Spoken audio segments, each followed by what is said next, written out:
Thank you very much. The chapter chairman of our great party, APC, Obanliku, our leader, our host, and my bosom friend, Barrister Tanko Ashang, shared this way, come a long way together. Barrister, thank you. As I was talking, his better half just came in. Madam, thank you very much for opening your doors for us. We know that without you, we would not have been this comfortable. So thank you, and we appreciate you. Thank you. Thank you. Our regards to the kids and the family. Thank you. Very distinguished leaders of Obanliku, very distinguished ladies and gentlemen. I will not take too much of your time. Mine is just to say that today, as part of my tour of the 3 local governments in my federal constituency, we started from Obanliku. The tour had to do with inspecting the projects we had started, commissioning some of them that have been completed. I had cause to say when we were in Bisu to commission a project that you stay in Abuja, you facilitate these projects, and if you don't come around personally to see the state of this project, sometimes some of them are abandoned, sometimes some of them are not in tune with your expectations. So it's only a responsible representative that will facilitate a project and follow up in terms of inspecting that project to make sure it not only meets to its aspirations, but it also meets to the demands of the people. 10 wards of Obanliku.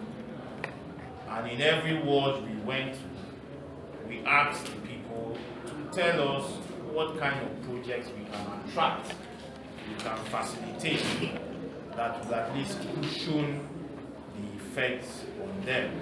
And we took notes.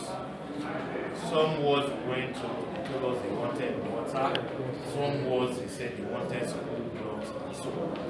We took notes of all of this, and we've tried to influence these projects back to the people. And I am proud and happy to say that we've been able to influence quite a number of projects in the family.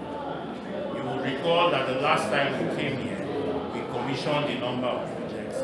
Today we've commissioned one, we've inspected 3 other projects. It is work. Just like your chapter chairman has said, the festivities started some time back, and I thought it wise that in the spirit of the season, let us reach out to our constituents. My reach out started from a medical outreach.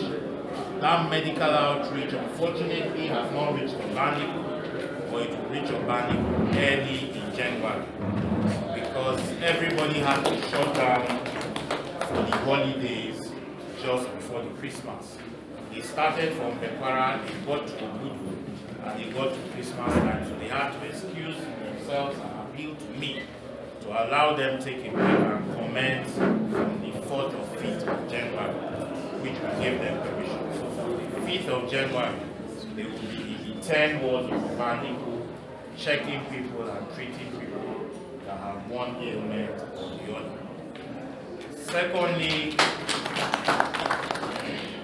Secondly, we also decided that, of course, Christmas is a season for giving. Even a kola nut can be shared amongst brothers, no matter how small.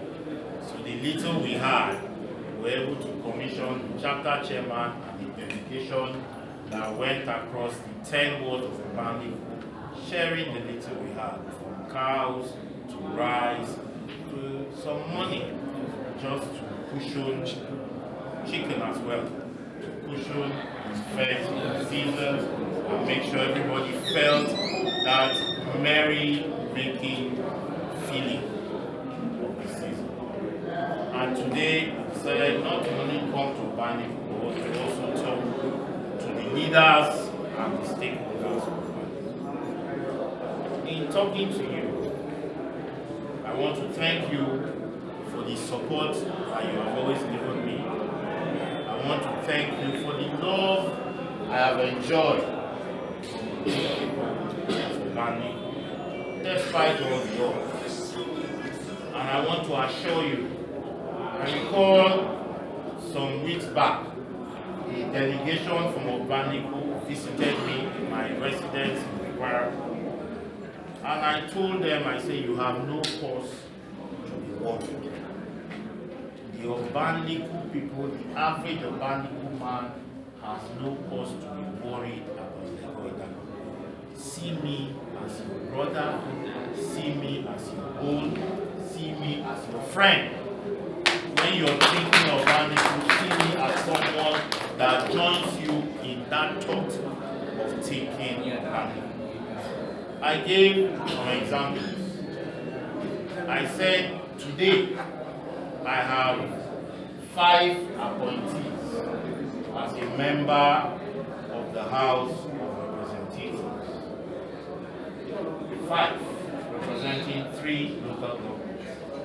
For the sake of professionalism, I gave one appointment to someone that has been in the National Assembly over the years, who happens to be from Calabar municipality, just for professionalism. For the sake of politics, the other 4 positions, 2 are residents in Obanliku, 1 in Obudu, and 1 in Bekwarra.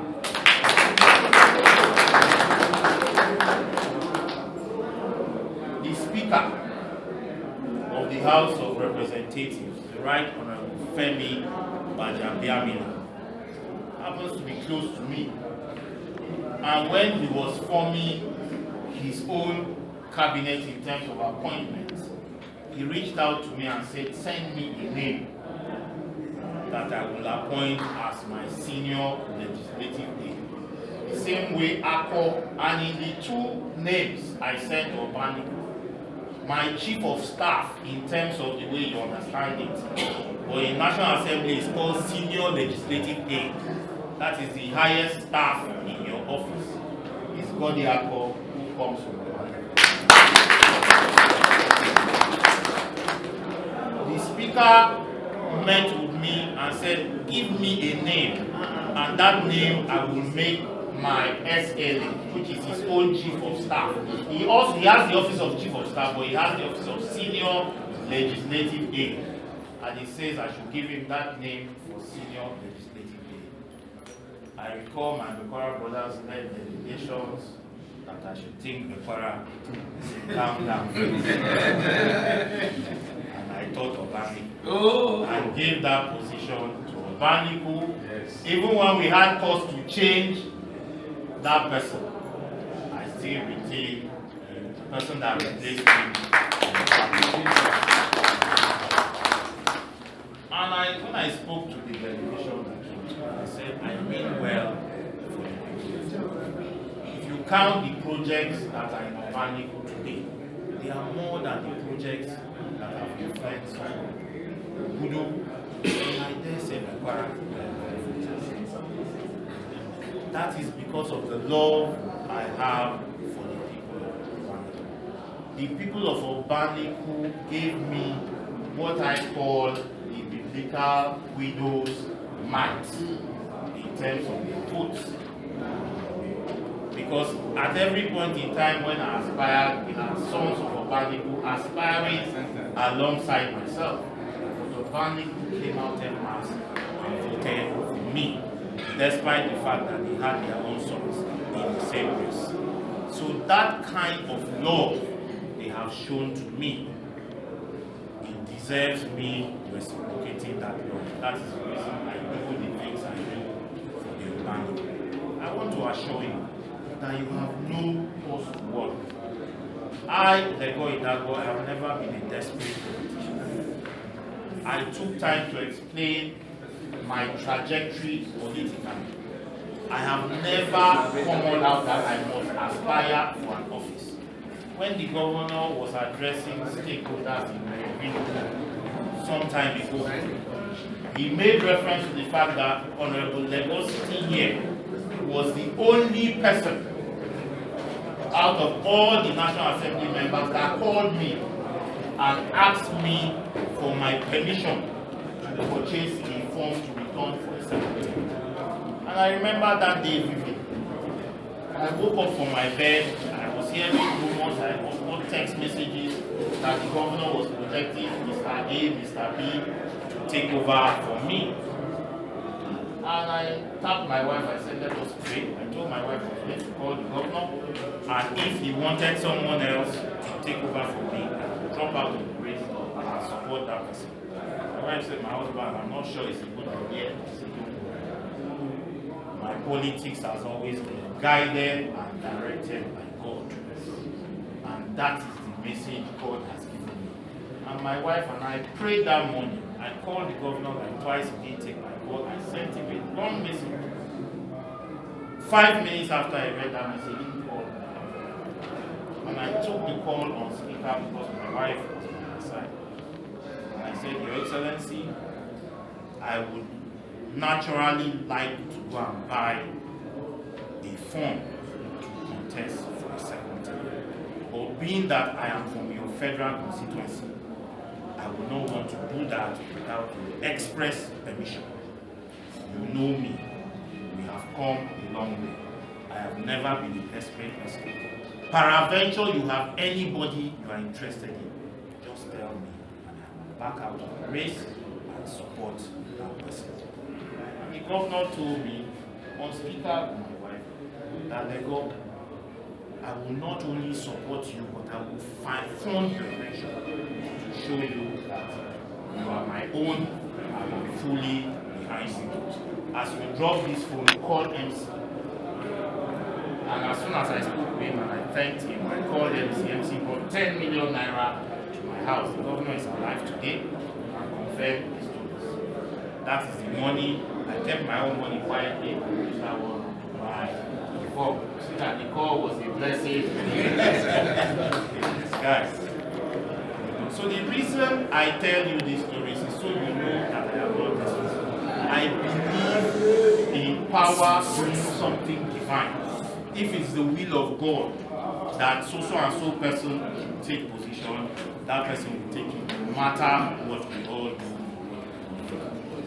The only thing I advocate for, two things, which is the message I bring to the people of Obanliku. One is that you do not need to fight Legor Idagbo for the position of House of Rent to come to Obanliku. If it will come seamlessly. Yes. We supported Frank Adam back to back. Even when people came to me and said, let us start agitating that Frank, I said, if Frank is doing well as far as we are concerned, let us continue to support him. But when decisions were taken, Frank was the first person to concede to me and he supported me instead. We didn't achieve that through fighting. That's my first message. My second message is that we must continue to support our own son, the governor of Cross River State, Senator Professor Ben. For those of you that are experienced politicians in the field, that know the trajectory of politics and how the seat of governorship has moved, you know that when Donald Duke was governor in the South, good or bad, the South stood by their son. When Lear Limoke was governor in the Central, good or bad, I served in that administration, right or wrong, the Central stood by their son. Let us not be orphaned in the North. No governor was perfect. Neither Donald nor Lear, nor is Ayade perfect. But he's our son, and today he is governor. What do we owe him? we owe him our support and our prayers. If we do not support him, tomorrow they will use it against us. And our children coming will not even stand a fighting chance when it comes to the politics. Because they will sell a narrative which is wrong and which they've been trying to sell. That the southern governor did well, the central governor did well. It's only the northern governor that failed. And once we allow that narrative sell, we have brought doom upon our generations yet undone. And I say we will not allow that happen. Those are the only two things I stand for. Those two things I do not believe translate to me being desperate to sit in office. Like I said, power comes from God. But let us continue to support our son, the governor of Cross River State, and I continually ask for your support. For me, what I want to achieve is a good scorecard. Let it be said of me that when I served as a member house representative, I did well. But you can only do that if you truly see that I am doing well. That's why I say I am open to constructive criticisms. I am open to dialogue and discussions. But whatever message you have for me, put it nicely.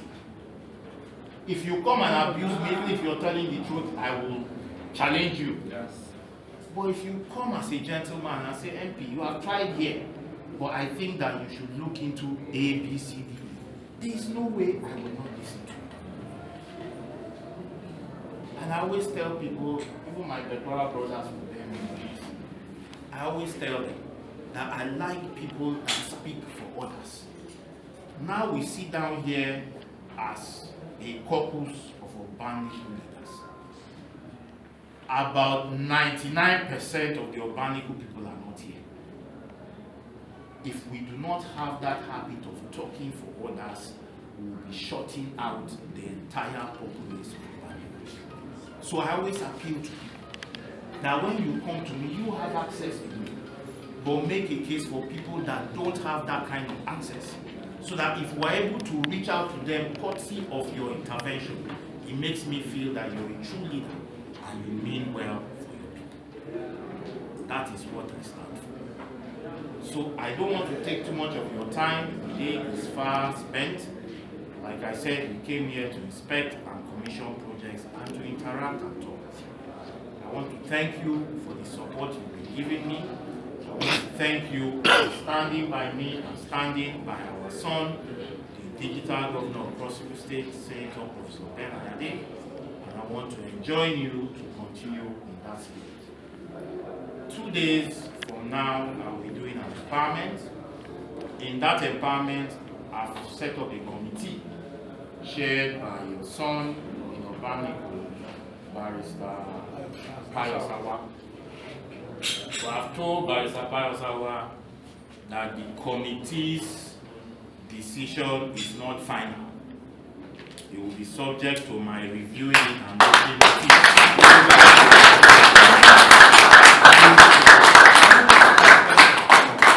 And any complaint I get, we will look at that complaint. It's not that once you complain, we'll change it, but we'll look at it. See if that complaint is objective. And if it's objective, we will address it. Be rest assured. I want this empowerment I'm going to trickle down. And I told the committee that I have 5 cars for Obanliku that are open to be shared. 1, I am giving it to somebody I've made up my mind to give. So that's 6 cars will be coming to Obanliku. I said 10 tricycles will be coming to Obanliku, and there are 10 wards in Obanliku. I expect them to be shared 1 per ward. 30 bikes will be coming to Obanliku, 10 wards. I expect them to be shared 3 per ward. 30 sewing machines, 30 grinding machines. I also expect those ones to be shared.